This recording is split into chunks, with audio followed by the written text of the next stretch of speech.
आप NSG commandos के बारे में जितनी मुझे जानकारी, मैं भी एक सैनिक हूँ, 30 साल नौकरी करके जेसीओ रैंक से रिटायर हूँ। हालांकि ए क्लास एकेडमी बरेली में इंस्ट्रक्टर भी रहा हूँ, लेकिन इनकी तरह कमांडोज नहीं हूँ। सभी लोग जितने एनएसजी के लिए जाते हैं, पोस्टिंग जाते हैं, कितना मुश्किल है, क्या सभी सेलेक्ट हो जाते हैं?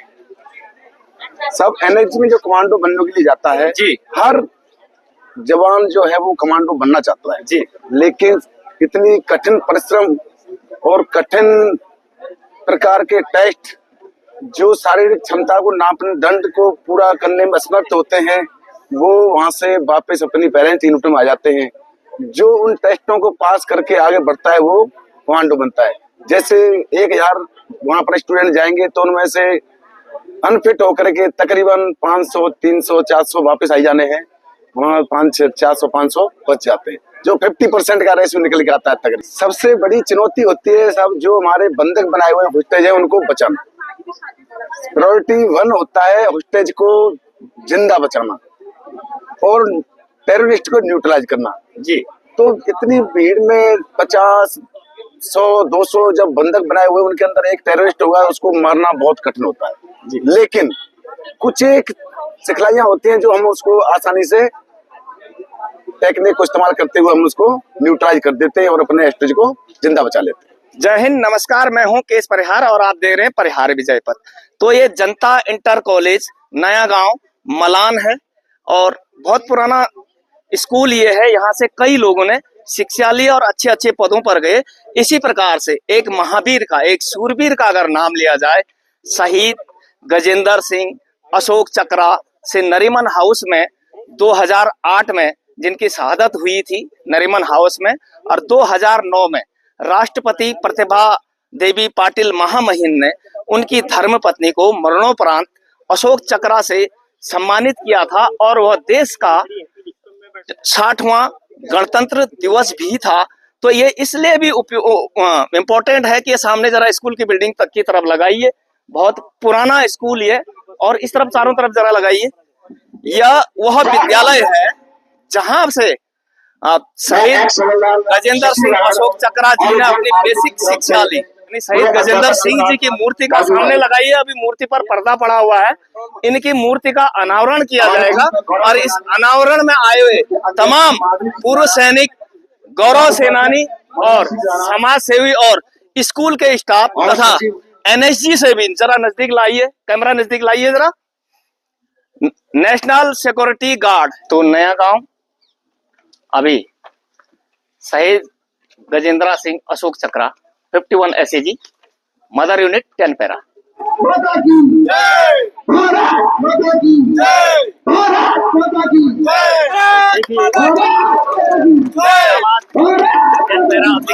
एसएजी के शहीद हवलदार गजेंद्र सिंह अशोक चक्रा 60वें गणतंत्र पाटिल ने मरणोपरांत उनकी पत्नी बिष्ट को यह अवार्ड दिया था। नजदीक से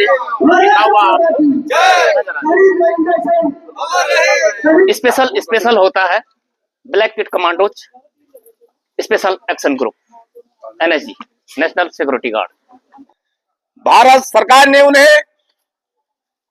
शांति काल का सबसे बड़ा युद्ध सम्मान अशोक चक्र मरणोपरांत से उन्हें नवाजा गया। आज मैं यहाँ एक वक्ता के रूप में नहीं बल्कि अमर शहीद गजेंद्र सिंह बिष्ट अशोक चक्र के गर्वित पुत्र वधू के रूप में खड़ी हूँ। मुझे आज बहुत अच्छा लग रहा है कि मैं यहाँ हूँ और आप सबके लिए आपके सामने अपने पापा के बारे में 2 शब्द बोलना चाहूंगी। आज हम उनकी प्रतिमा की स्थापना कर रहे हैं, लेकिन यह सिर्फ एक मूर्ति नहीं है, यह साहस, त्याग, बलिदान और राष्ट्रभक्ति का प्रतीक है। यह हर युवा को याद दिलाएगी कि असली सफलता केवल व्यक्तिगत उपलब्धियों में नहीं बल्कि देश और समाज के लिए किए गए कार्यों में भी की जाती है। 10 पैरा एसएफ के थे शहीद हवलदार गजेंद्र सिंह। 1972 में उनका जन्म हुआ। इसी स्कूल में पढ़े। ऐसी प्रेरणा इस विद्यालय ने दी, ऐसे सूरवीर पैदा किए जिनके सम्मान में आज ब्लैक किट कमांडोज भी यहाँ पर उपस्थित है और उनकी मूर्ति का अनावरण किया जाता है। तो सैल्यूट है ऐसे महावीर को। एक बार फिर से शहीद गजेंद्र सिंह की, शहीद गजेंद्र सिंह अशोक चक्रा की। और युवाओं के लिए यहाँ पर स्कूल के काफी सारे विद्यार्थी भी आए हैं, क्या संदेश देना चाहोगे? मैं यही कहना चाहूंगी हमारे यंग यूथ को कि उनसे कुछ सीखिए, पापा से कुछ सीखिए, आगे बढ़िए, रोज उनकी प्रतिमा को देख के उनसे शक्ति लीजिए, देखिए कि लोग कैसे अपने लिए अपने प्राणों की अपने देश के लिए अपने प्राणों को कैसे न्यौछावर कर देते हैं। तो मैं यही हमारी यंग पीढ़ी को आगे प्रेरणा देना चाहूंगी। जी, नौ पीढ़ी को जब भी वो इस स्टैचू को देखेंगे, इस महावीर के मूर्ति अनावरण को देखेंगे तो उन्हें प्रेरणा मिलेगी। तो जनता इंटर कॉलेज के प्रिंसिपल साहब यहाँ पर हैं। सर, पहले आप अपना परिचय और क्या प्रेरणा शहीद गजेंद्र सिंह हों या अन्य लोग बहुत सारे लोग यहाँ से सेना में होंगे, और भी हो सकता है कि और भी कई लोग शहीद हो गए हों, देश के लिए कुर्बान हो गए, जिनको आप लोगों ने शिक्षा दी। जैसा कि बेसिक शिक्षा स्कूल्स देश का भविष्य होता है, शिक्षा वो हथियार है जो किसी भी देश को बुलंदियों तक पहुंचा सकता है। तो ऐसे सूरवीर इस स्कूल से पढ़कर गए हैं, तो क्या कहोगे सर, 2 मिनट आप अपनी तरफ से मोटिवेशन के लिए। मैं दिनेश रतोड़ी, प्रधानाचार्य जनता इंटर कॉलेज मलान। ये आज का दिन हम लोगों के लिए बहुत सौभाग्यशाली दिन है कि देश के अमर सपूत हमारे गजेंद्र सिंह बिष्ट टेररिस्ट अटैक हुआ था, उसमें शहीद हो गए थे।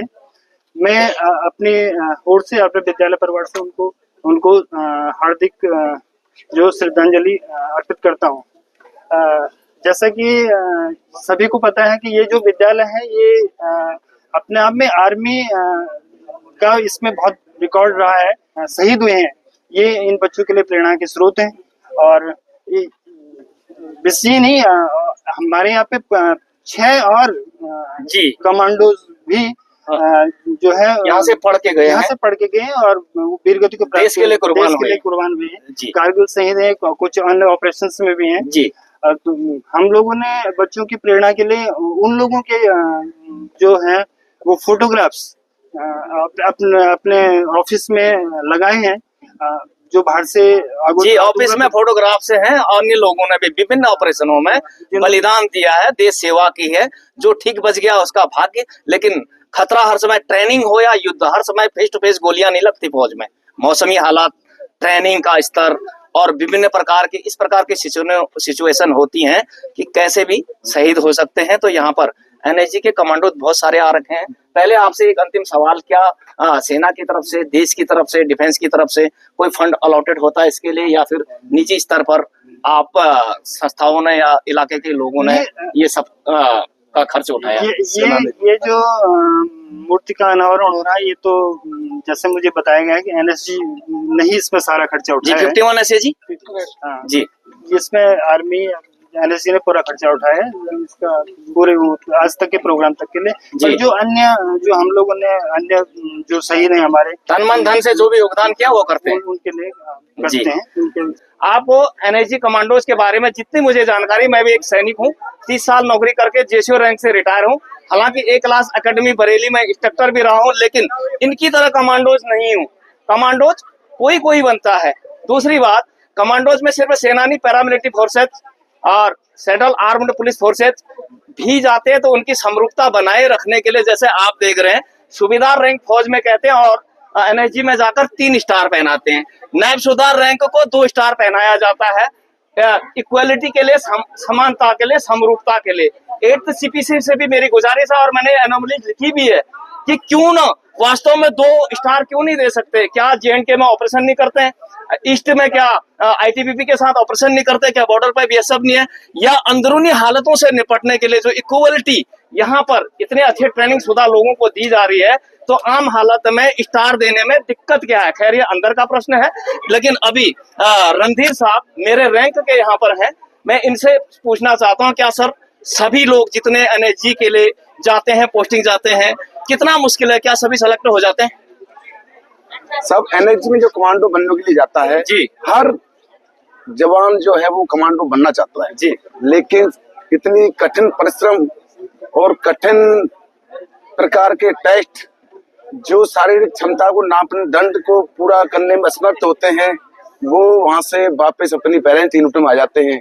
जो उन टेस्टों को पास करके आगे बढ़ता है वो कमांडो बनता है। जैसे 1000 वहां पर स्टूडेंट जाएंगे तो उनमें से अनफिट होकर के तकरीबन 500, 300, 400 वापस आई जाने हैं, वहाँ 400, 500 बच जाते हैं, जो 50% का रेशियो निकल के आता है तकरीबन। जी, कहने का मतलब एक डेडिकेशन के लिए, एक स्पेशल टेरेन से निपटने के लिए, स्पेशल हालतों से निपटने के लिए व्यक्ति भी स्पेशल होना चाहिए। 51 SAG special action group public national security guard black kit commando कोई होता है।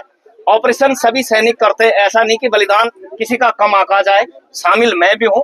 बहुत सारे ऑपरेशन करने होते हैं, जैसे आप सामने बिल्डिंग देख रहे हैं, माना इसमें उग्रवादी छुपे हों तो ऑपरेशन एक सेना कर सकती है, लेकिन जब बिल्डिंग में हॉस्टेज बनाया गया हो, किसी को, बच्चों को, महिलाओं को, किसी वीआईपी को, टूरिस्ट को बंधक बना लिया जाए, तो उस हालत में ऑपरेशन करने के लिए जाने वाली हिंदुस्तान की number 1 force national security guard black kit commandos, तो कितना मुश्किल होता है सर।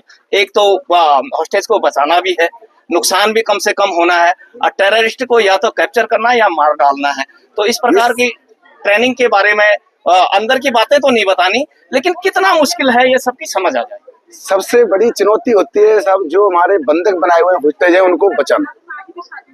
प्रायोरिटी 1 होता है हॉस्टेज को जिंदा बचाना और टेररिस्ट को न्यूट्रलाइज करना। जी, तो इतनी भीड़ में 50, 100, 200 जब बंधक बनाए हुए उनके अंदर एक टेररिस्ट होगा, उसको मारना बहुत कठिन होता है जी। लेकिन कुछ एक सिखलाइयां होती हैं जो हम उसको आसानी से टेक्निक को इस्तेमाल करते हुए हम उसको न्यूट्रलाइज कर देते हैं और अपने हॉस्टेज को जिंदा बचा लेते हैं।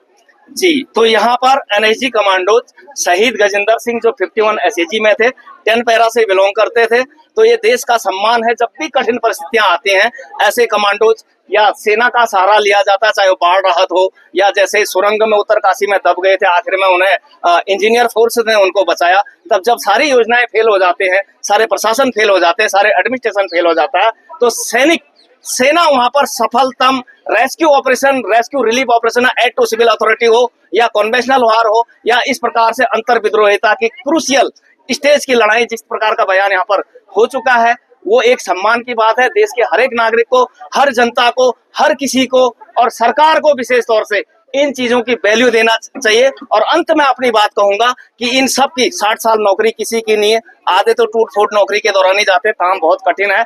मैक्सिमम एक जेसीओ की नौकरी 30 साल होती है।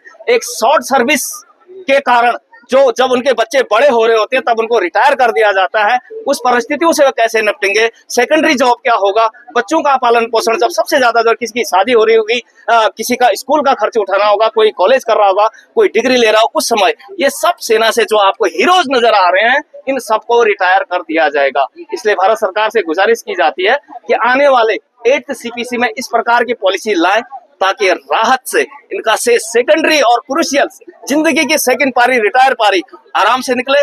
जय हिंद, सैल्यूट आप सभी को। आप यहाँ पर आए और आपने मान सम्मान बढ़ाया देश का, इस स्कूल का, इस नगरी का, इस उत्तराखंड का। इसके लिए फिर एक बार आप लोगों को धन्यवाद, सैल्यूट, जय हिंद, नमस्कार।